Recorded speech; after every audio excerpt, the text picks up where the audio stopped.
This video is sponsored by Photrus. Photrus, because weather planning was yesterday. I mean, it can be fun just to grab your camera and try to get some good photos, right? But in more than 30 years in photography, almost each of my really strong images were planned. So it's definitely a good idea to engage with planning, right? And it's so simple actually, but it makes such a big difference. Now the question is it possible to plan a killer shot? Let's find out with this video.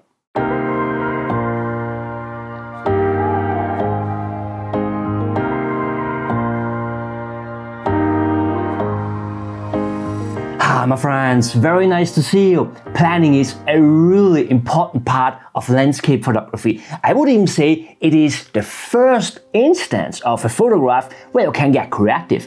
It is the foundation of a strong image if you want.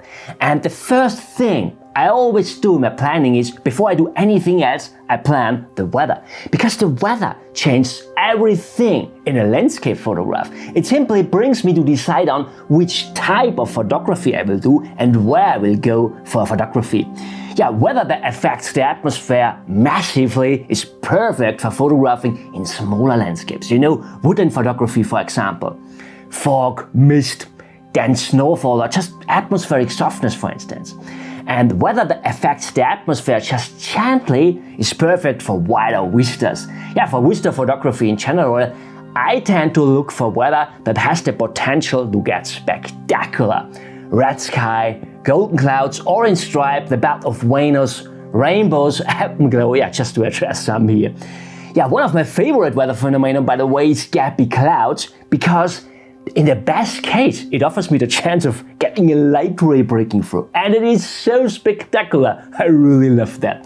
And the thing is, it is possible to predict all these weather phenomena. I'm not talking about Photrus here. Yeah, Photrus overtakes the whole planning for you, of course.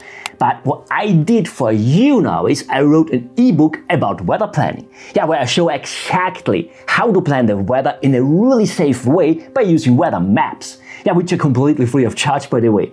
You will learn a lot about weather basics, yeah, to understand how the weather works actually, but also many details like how to predict the shape of clouds, for instance, or how to predict red sky and things like that.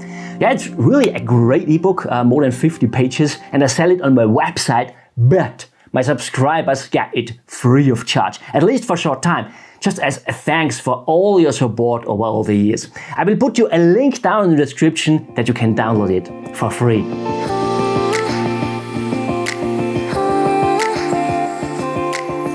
Okay, weather planning is the first thing I do, and based on the weather I decide where I go for photography. So the weather is always the first step for me.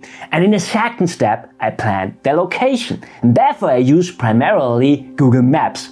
And important here now is at that point I know the weather already, so I can estimate what the light does, how soft it will get or how harsh, from which direction it will come, yeah, even which color it will have. And I use all that to think about options out in the field. I don't plan a whole photograph, I just play around up here with different options. So let's say I would know that I would have the chance of getting a light ray breaking through. What I do in such a case is I look for a stage in the distance. Maybe I pick out a prominent mountain as a backdrop character. In front of it, yeah, maybe also an area that offers space for catching the light.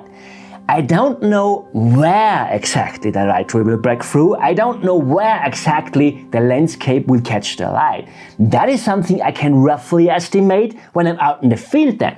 What I do at home in my planning is I just try to optimize my circumstances. And of course, I also need a foreground of interest. Anything that builds a connection to the distant elements. Anything that opens the story to my image. And Google Maps is really so useful here.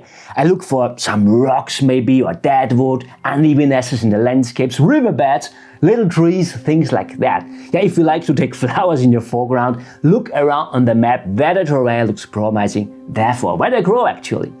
A good tip here is, by the way, also look on Instagram for the particular location.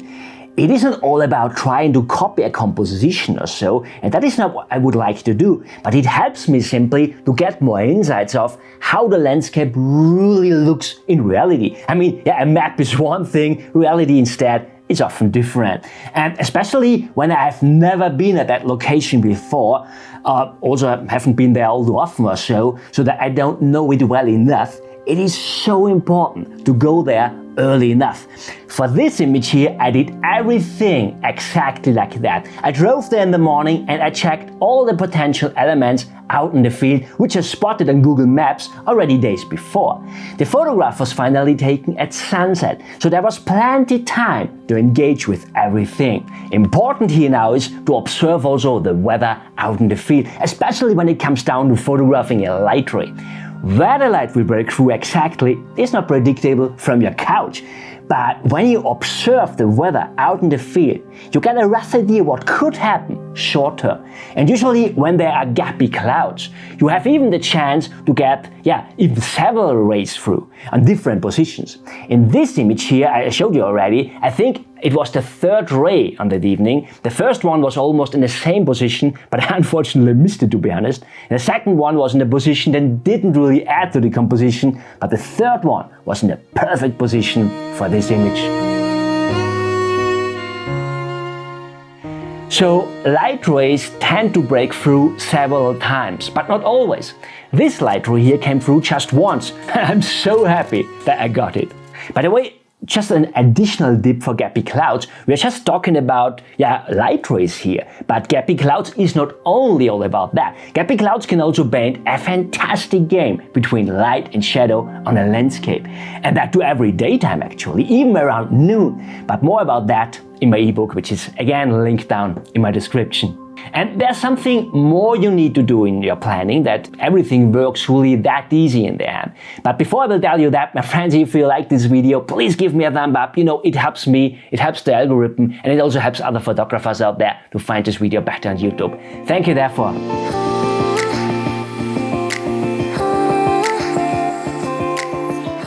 Okay, so now we know how to plan our photo day, right? But in my experience, what many photographers tend to ignore is the part that comes even before that, the long-term planning. And that's so important. It makes a big difference if we will get an average shot or a masterpiece in the end.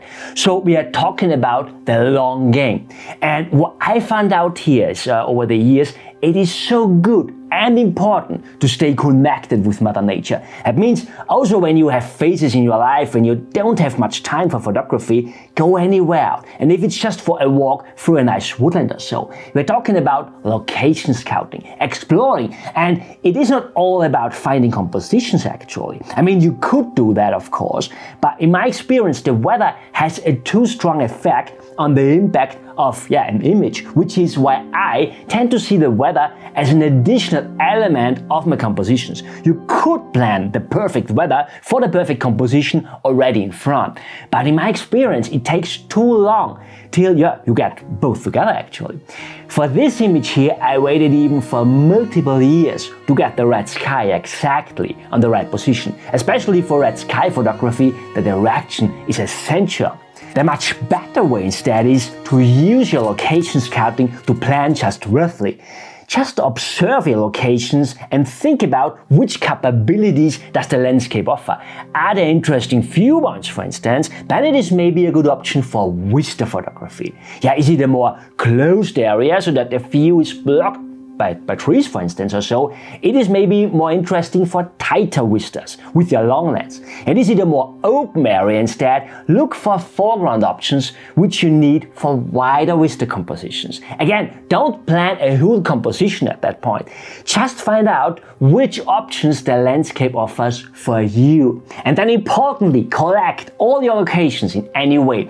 What I do is I collect potential locations in a Google map so that I can find them afterwards again. So whenever I find out that I will get golden clouds at the location, for instance, how that works is described in my ebook, by the way. So when I see that I will get golden clouds, I just have to pick out a spot in that place where I think that I can use golden clouds for a strong image. And ultimately, you are completely prepared for the weather. And you are prepared for the location, so you can really focus just on the essence of landscape photography. And that is what we all have to do, right? Going out with our camera and working on something really, really strong. The question is just, is there a killer shot at every location? But that is answered in this video here. And friends, download my ebook. Yeah, it's completely free of charge for my subscribers. I thank you so much for watching and see you next time. Bye.